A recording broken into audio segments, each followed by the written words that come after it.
Polynomial long division. Okay, this long division problem looks a lot different than the long division problem I showed in other videos. However, you're really working with this process of multiplication. You want a number out here on top that's going to multiply to this to match that. So the question almost is, how do you turn an x into an x squared? Notice how I'm lining up x's. And now the reason I'm doing this is just to help keep my work more organized. But again, I've just answered the question. X times x turns into x squared. So I know I'm doing this right because they match after I multiply this top by this out. Now, it's the distributive property, so if you multiply this by x, you have to multiply this by x too. So you're going to get a minus 3x. Now, what happens in polynomial long division, just like regular division, is you're supposed to be subtracting that quantity.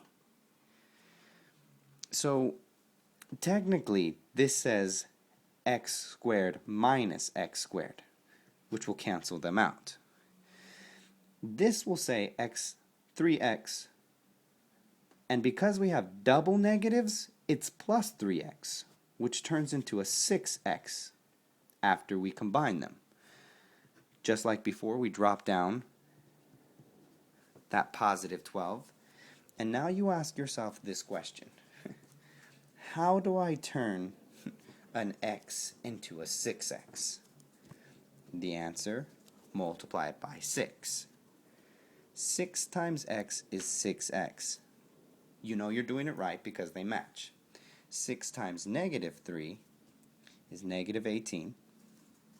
Now, again, this is supposed to be a subtraction process. So it says 6x minus 6x, which cancels out. This says 12, negative 12.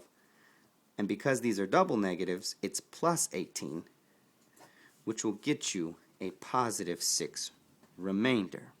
Now, as I stated in my other videos, when you have a positive 6 remainder, what you're doing is you're taking that 6 and putting it on top of whatever you divided.